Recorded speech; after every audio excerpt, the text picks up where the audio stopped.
Mayong hapon, Negros. Ini ang Digicast Negros X. Ang nagapanguna nga napulo ka mga balita sa isla sa Negros ang amo ni gadulong sa inyo. Update niyo kami via Facebook, YouTube, kag sa among website www.digicastnegros.com. Kag sarama kayo malanto sa Kika Channel 11 sa Kabangkalan City, Himamaylan City, kag Banwasang Ilog.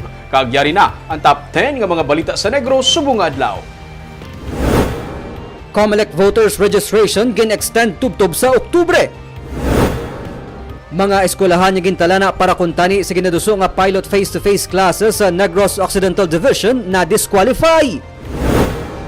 Cruise ang naglugda nga fishing vessel nagapabilin nga missing. Kag saksihan ng eksklusibo nga pag-detonate sang masobra 500 pounds nga mga bomba. Sa Good Vibes, isa ka grill sa Bacolod, gintukod sang magkahagug mga healthcare workers para kay Kobe Bryant. Initanan sa Digicast Negros X.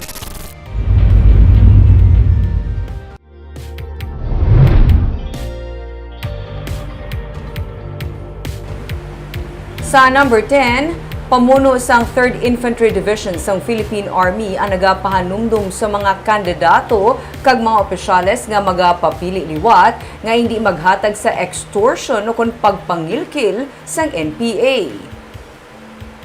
Suno kay Major General Benedict Arevalo, ang bag-o nga nagpungko nga commander sang 3rd Division sang Philippine Army, dapat nga ang mga government officials hindi maghatag sa kasubong nga mga hilikoton bangod hindi eksakto nga magsuporta sa kasumpong sang gobyerno. Kung may kabalaka sa bahin sa ilang nga seguridad, sarang nga magpakig-angot sa militar suno kay Arevalo. Ginkasugtan na nga ang mga report nga ilang ma-monitor angot sa mga local chief executive nga nagasuporta sa NPA ang ipatuhoy na sa National Task Force and Local Communist Armed Conflict o kon sa Department of the Interior and Local Government agud tumalikawan na ang pagbungguan ay pasang ayhan mga natungdan nga local chief executive kag militar. Nag-courtesy call si Arevalo kay Negros Occidental Governor Eugenio Jose Lacson. Sunod sa iya, padayon ang paglagas sang militar sa rebelding hublag, lakip na ang mga opensiba. Magapadayon man ang mga programa nga nagabenepisyo sa mga kabarangayan sa idalom sang LCAC. Definitely, it's illegal to give into the extortion scheme of the CPP-NT. So, as responsible local government officials, we should not be doing that. Then, para wala na rin tayong gulo, wala tayong away, huwag po tayong bibigay sa mga scheme na yan dahil alam naman po natin na hindi po ito tama at hindi masusolusyonan yung ating problema kung tayo mismo ay tumutulong sa kalaban ng gobyerno.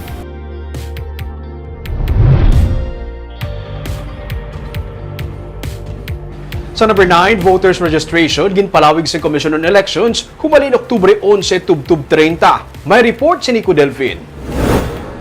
Buwas na kuntani ang deadline para sa ginapatigay niya COMELEC voters registration. Pero bangod sang tuman, kadamo pa nga mga voter applicants nga nagapila sa mga registration area sa pungsod. Ginaprobahan man sang Commission on Elections ang hinyo sang Kongreso kag Senado nga palawigon ang voters registration halin Oktubre 11 tubtob 30. Kaina na paslawan nga makahingagaw nga makaparehistro sa USLS si Mildred Puentevilla. Amo nga nalipay man siya nga matagaan siya sang panahon para ma-update ang iya voters registration. Kaya kung Mayo man kung may extension kay may allowance pa. October 9 tas. Oo, okay, mas namin kani. Para kay COMELEC Provincial Election Supervisor Attorney Fatima Aspan, dako man nga bulig para sa ila ang ginhatag nga extension, ilabi na nga madamo pa ang nagahingagaw nga makaparehistro. May 1.8 million registered voters ang Negros Occidental, lakip ng syudad sang Bacolod sang 2019. Pero ginatanaw nga sarang pangabagsaka ang kadamuon sang registered voters para sa natalana nga 2022 national kag local elections. Maya na, kita nga mga SK nga inang nag-turn 18, so gina-extract na naton sa aton nga record, automatic na sila makadto sa aton nga regular voters.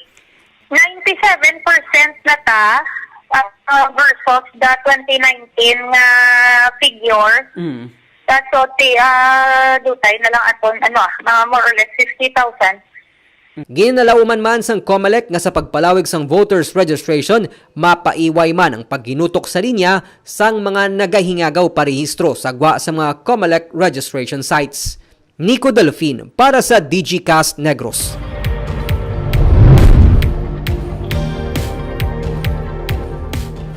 Sa number 8, wala sang may na-qualify sa 16 ka mga eskwelahan nga ginsubmit sa nga DepEd Negros Occidental Division para sa posible pilot nga pagpatuman sang face-to-face classes. Inisuno kay Ian Arnold Arnaiz, ang PIO sang DepEd Negros Occidental Division. Sang December 2020, ginpasubmit ang kada division sang listahan. Matapos ang evaluation kag assessment sang Central Office, wala may nakapasar sa 16 para sa pilot nga pagbalik sang face-to-face suno kay Arnaiz. May eskwelahan sa Talisay nga ginalantaw man kuntani para sa face-to-face, pero ini ang na-disqualify man bangod sang pagsaka naman sang kaso sa lugar. Madamo sang factors nga ginahatagan sang konsiderasyon para makapasar sa evaluation kag assessment. Nalakip diri ang community quarantine status sang lugar kundi inahamtang ang eskwelahan, ang pagtugot sang ginikanan para sa ilang nga kabataan kag bisan pang desisyon sang LGU. Suno kay Arnaiz, ang kada division may school safety assessment team kag ini ang padayon nga mag-assess para sa school for face-to-face classes. Samtang sa Bacolod naman, gin-propose para sa face-to-face ang Alangilan National High School Senior High School. Pero suno kay City Schools Division Superintendent Gladys Ameline Sales, ini ang magadepende sa assessment sa Central Office. Samtang ginaabi-abi naman ni Provincial Administrator Rayfrando Diaz ang lihok nga pagsugod sa pagbakuna sa mga menor de edad. Sa ini nga pamaagi, sarang na magbalik sa normal ang ilang sini nga pag-eskwela kasubong sang face-to-face. Tignan mo siya factors na hindi lang siyang school preparedness, may hasta ang community status kung anong mga cases nila sa COVID. Pinakonsider man na siya, basta may ara lang mag-exist na positive, daw gina-GQ nila dayon. Sa number 7,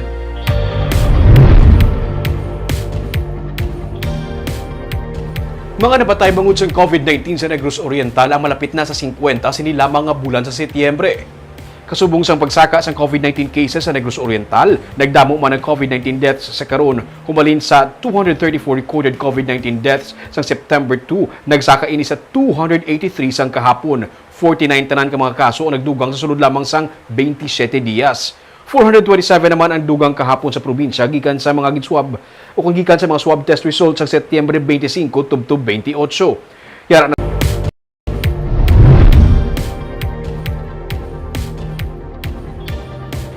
Sa number 6, mga COVID vaccine ID sa mga negrense ang sarang na ma-download sang tagsa ka local government unit. Inisuno kay Provincial Administrator Rayfrando Diaz nga nagsiling nga pwede na ini mahatag sa mga constituents nga nagpabakuna, ayhan, electronic o kun hard copy. Ang mga fully vaccinated dapat nga magpakig-angot sa iya sini nga LGU para maklaim ang ID. Nakasugod naman ang probinsya sa pag-release sini. Tinutuyo sang amo nga ID nga malikawan ang falsified o kun pagpeke sang amo nga mga vaccination cards. Ari na ni, ang aton IDs pwede na ni ma-download sa aton mga LGUs. Sila mahatag sa ilang mga constituents sang electronic or hard copy sa sining vaccination ID. Bali okay na sir for release, though they just have to keep in touch with the LGU? Yes, ang kung sino na fully vaccinated, for example sa Talisay, kadto siya sa aton nga LGU Talisay nga Municipal Health City Health Office, and pwede to sila maka-download, no?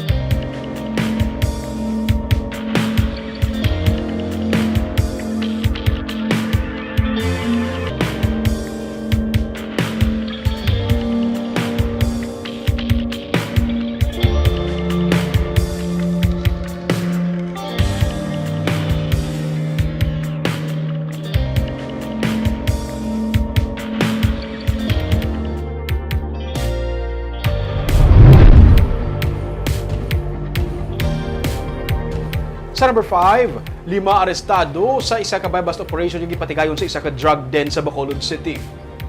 Isa naman ka drug den ang gin-shutdown sa PIDEA sa ilagin patigayon nga buy-bust operation kahapon sa Purok Star Apple 1 sa Barangay 27 sa Bacolod City. Naaresto sa buy-bust ang ginakabig maintainer sa drug den nga si Hannah Jane Gahilomo. Kag iya 4 ka mga kaupdanan, may isa naman nga nakapalagyo. Nakuha sa buy-bust ang 15 ka gramos ng shabu nga ginabulubanta na gabalor sa masobra sa 100,000 pesos. Kaso nga paglapa sa RA 9165 ang ipasaka batok sa ila.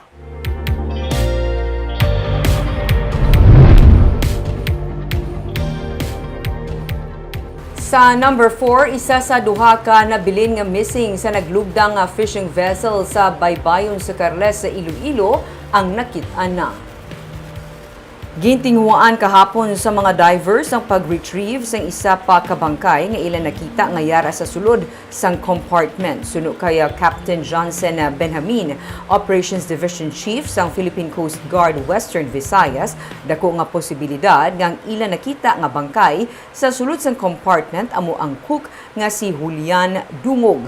Bangod nga didto siya nagatulog. Ugaling napaslawan sila nga ma-retrieve ang bangkay suno kay Benjamin bangod madamo sang debris pasulod sa compartment kag hindi na makaigo pa ang bangkay sang biktima bungod bloated na ini kag yara na sa advanced state of decomposition. Ginpanugyan na lang sang Coast Guard nga ipakuha sang company ang naglugda nga fishing vessel agud to makita pa sang pamilya ang bangkay sang ila himata. Nabili na lang ang missing amo si Manuel Auditor nga yara sa ibabaw sang barko suno kay Benjamin sa natabo ang paglugdang. Biyernes ang aga natabo ang paglugdang sang barko nga gikan sa Cadiz City sa bahin sang baybayon sang Carles, Iloilo.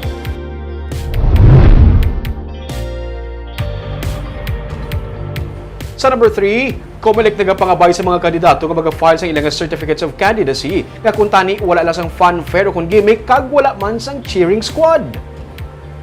Sa Oktubre 1 natalana nga mag-file sa ilang certificate of candidacy sa incumbent Governor Eugenio Jose Lacson kag Vice Governor Jeffrey Ferrer sa Provincial Comelec Office.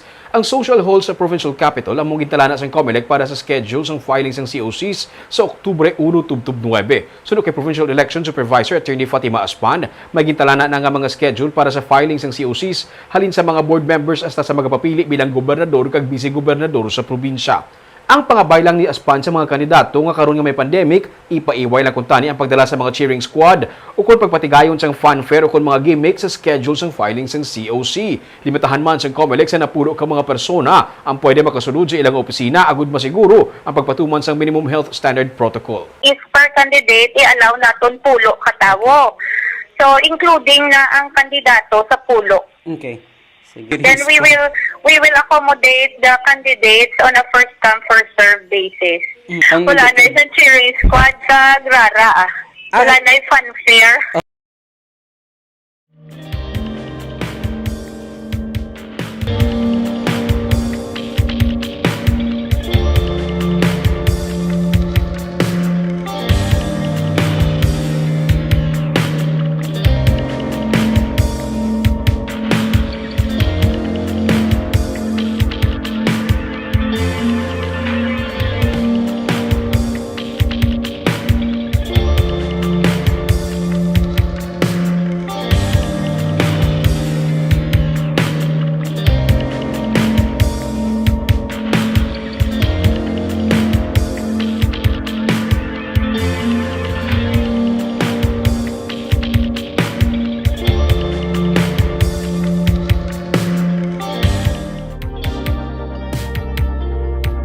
Sa number 2,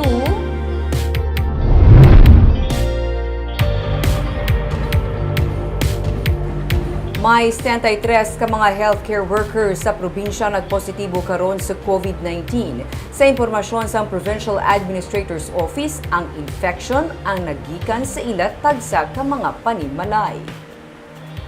Suno kay Provincial Administrator Rayfrando Diaz, sa mga health care workers nga infected ang gikan sa nagkalain-lain nga mga ospital sa probinsya. Mayara man sa mga infected gikan sa molecular laboratory sa Teresita Lopez Halandoni Provincial Hospital sa Silay nga nag-apekto man sa kada sigun sa pag-release sa mga test results sa among laboratory.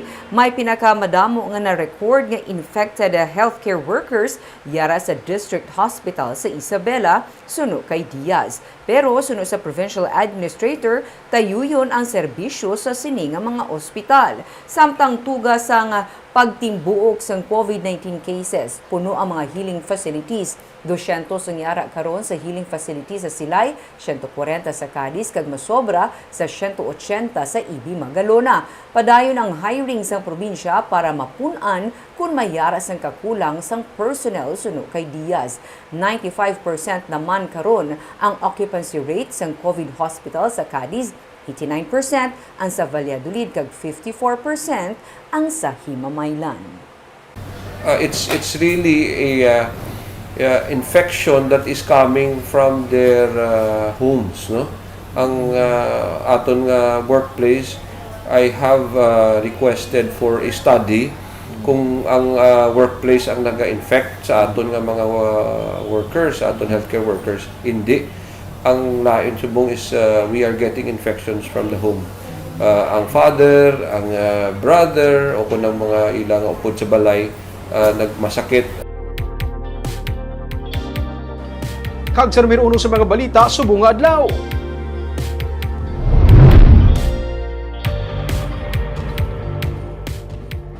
Masobra sa 500 pounds nga mga bomba nga gin-surrender sa barangay kag sa PNP, ginpalupok. Yaring eksklusibo nga report. Ini ang mga bomba nga ginpang surrender sa mga barangay kag sa PNP, kalabanan diri mga ginagamit pa sadtong World War II. Kaina, ginpang tipon initanan sang Explosives and Ordnance Disposal Unit.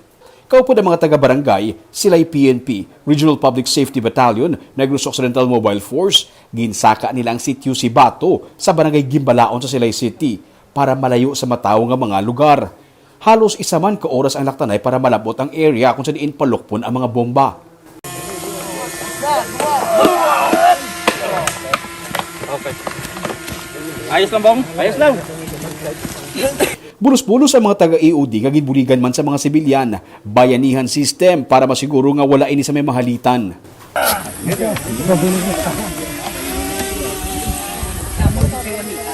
Sa diri, ang isa ka 300-pounder nga bomba nga nakutkutan man mismo sa Gimbalaon. Pasalamat sila kay hindi magamit ang daan nga barangay hall kung sa diin inigintago kay kadelikado. Bali, ang bomba nila, di nyo nakuha? Sa sityo Nalinan. Sityo Nalinan? Paano siya ginsunod sa barangay ka? May nag-report mga sa amon to.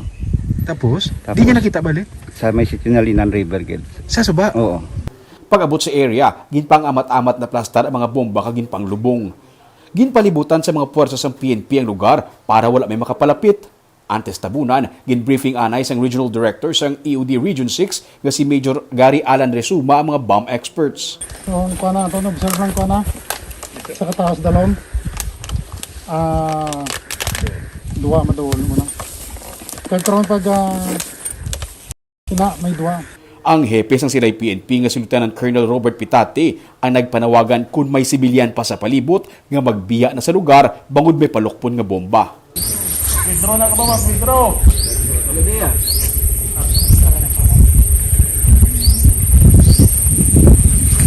Warning! Warning! Subong ginapangamat-amat na nilalubong ang tanan nga mga bomba sa buho.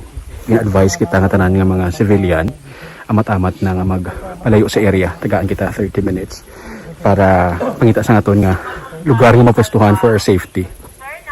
Ginpahibalo ang tanan ng mga katapos ang EOD nga may 11 sila ka minutos para magpalayo sa area matapos malubong ang mga bomba. Pagkasikit ng parindahol, ma-withdraw na tanang intel. Sa nakapalayo na ang tanan, makakilibot ang isa ka mabaskog nga sigabong nga nagtayog sang duta.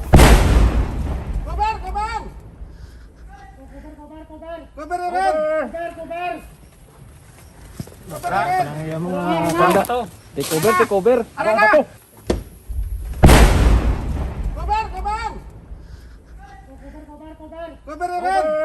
Gilayon niya balikan ang area para malantaw kung ang tanan nga mga bomba naglupok. Isa ka dako nga crater ang nagporma sa duta. Nalabot pa ang daan nga buho nga ginpalukpan man sa adto sang bomba. Ang mga puno sang saging sa ibabaw natampukan pa sang balas. May baho nga nag-usbong sa area kag naganilapta mga shrapnels sa mga bomba. Sir, after anong gagwa ka ba? Ano na siyang baho, sir? So far makita nato kag mabatyagan nato ng baho. Kaya ang ining dispose na assorted ining bomba, may mga gas kita white phosphorus nga 81 mm mortar nga bala daw walo to kabilog. Amo ning kapanimaho. Kung hindi ko ma-dispose ang ini nga mga bomba, sarang ini makapanghalit. Tanan nga yara sa palibot sini sa sulod sang 500 meters nga diameter ang sarang mahalitan. Kaya para makaiwas kita sang disgrasya nga mag-aksidente nga maglupok. Kung amo to kadako nga bomba, kadamo sir nga bomba kag malupok siya sa city proper, let's say, ano matabo, ayan. Damo gid malitan ang unang gid nga gubuon ang tanang nga kristal. Bukon na gina ang tanang nga kristal asa sa 500 meter. Dako ang pasalamat nila sa mga sibilyan nga amo ang nagapabalo kag nagasurrender sa sini nga mga bomba para hindi na makapanghalit pa sa iban. Sa Good Vibes, mahilig bala ka mo mag-shoot? Isa ka grill para sa mga coffee lovers kag sports fan na natukod sa Bacolod sang magkahagugma nga healthcare workers. Ini ang ilaman nga tribute para sa nagtaliwan nga basketballista nga si Kobe Bryant. Yaring report ni Nico Delfin. Caller pa lang sa